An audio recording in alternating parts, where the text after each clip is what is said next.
The nightmare of the pre-standing ovation is the best I do is break even. I mean, I appreciate it, but now I break even at best. So, but I truly appreciate it. Rob, I love your brief. I was paying attention as best I could. I felt like I was back in science class where I did not excel. I heard blah blah blah like the teachers or the parents from Charlie Brown, but then I heard killing worms and killing insects, and I've been doing that for 10 years. We're in the same business.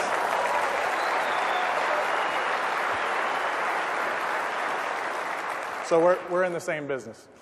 I want to thank Brad and Jim and then Ben for also welcoming me here today. I'm starting to do this more often, and I'm not always welcome that way. Nobody's ever treated me poorly when they've invited me to a spot, but you can tell if it's different. You can tell if it's from a special organization or a culture that welcomes people like family. So I sincerely appreciate it. It's kind of a counter to my flight in yesterday. So you were good enough to fly me in the front of the plane out here on Father's Day. I'm never late. I'm chronically early to everything, but I was a little behind because my little girls were not happy with the fact that I was leaving on Father's Day. But I get to the plane. First class is already checked in full. I get on the plane. I'm in jeans and a t-shirt and a ball cap. And this gentleman's sitting, in the aisle where I need to get to the window seat. Everybody's there. And I say, "Excuse me, sir, I've got to sit down." And he looks up at me with such disdain that I'm about to ask him to move and that I'm sitting there. I couldn't believe it. He looks at the flight attendant and actually cranes his neck to see if the ticket I'm holding actually says that I'm going to be in the seat next to him. And so I show it to him, and then I sit down, I kind of get past him, and he looks me up and down, and he says, "I can't imagine what it is you do for a living." I said, "Well, I don't write greeting cards for Hallmark." So, I mean, that's one of those moments where you got the angel and the devil on your shoulder, and my devil's like, "Please let me take this one. Please, please, please let me take this one." And I subdue him for a second, but it's actually a funny question. I mean, if I think about, what it is that I do for a living, pre-9/11, we wouldn't have answered that question. It was all smoke and mirrors and kind of cloak and dagger time in our history. I think that was actually born out of almost a little bit of cultural embarrassment that there wasn't anything going on. Our guys were in good shape. They knew how to shoot. They knew how to do everything that we do, but there wasn't really a bad guy to go chase. Now, a decade plus later of sustained combat, every one of our missions, it seems, on the front news, newsstands and in the media, the Commander-in-Chief's giving a thumbs up to the Secretary of Defense at the State of the Union when an operation hasn't even really concluded.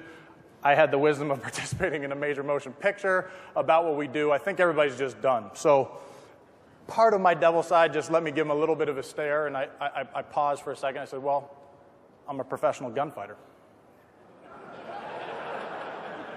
Which, as his hand's jerking towards the flight attendant button, might not have been what he was expecting.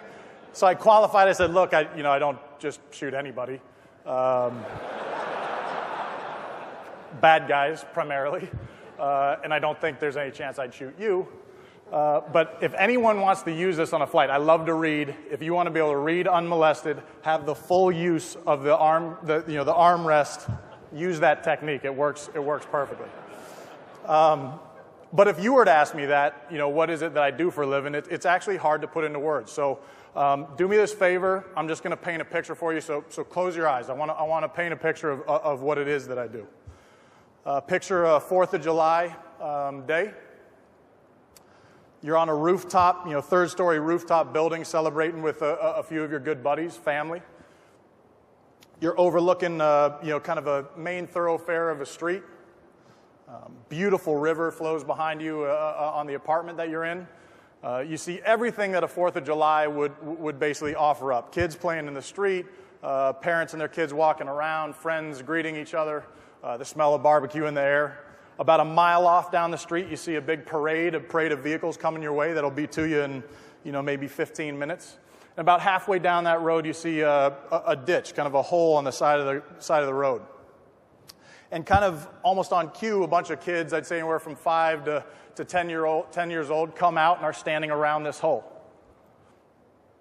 And then picture a man with an AK-47, with that AK-47 pointed at a 14-year-old, walking him out to the hole and giving some instructions.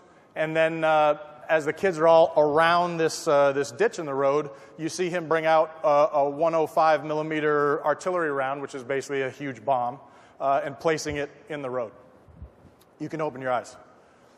You know, that's just, it seems like one of 100 Rolodex, 1,000 Rolodex images running through my brain of what it is we do for a living, the decisions that go along with that, and what we train to deal with, you know, out there in the world. Most recently, I'm sorry, let me make one more statement. That's what I do. The reason I come talk to folks like you, the reason I come do this, is I think this very special covenant exists between the nation's warriors and its civilians. I get to go do that job when that call comes in the middle of the night, and I'm going to, you know, kiss my kids goodbye. I'm hopefully get one more night of sleep with my lovely bride, and then go do the nation's work. And we want that call. I mean, don't think for a second we don't want that call to come. That's what we train and are bred and kind of born to go do. But we do so, and I mean this sincerely, because of you. I know firefighters like my brother are going to be there to take care of my kids if I'm gone. I know police are going to be there if there's some, you know, violence being visited on my family, and take care of them. And in all very serious sincerity, people like you are keeping this American dream, you know, both at home and globally, alive. It gives us something to fight for, and please don't forget it. That's why we do what it is that we do.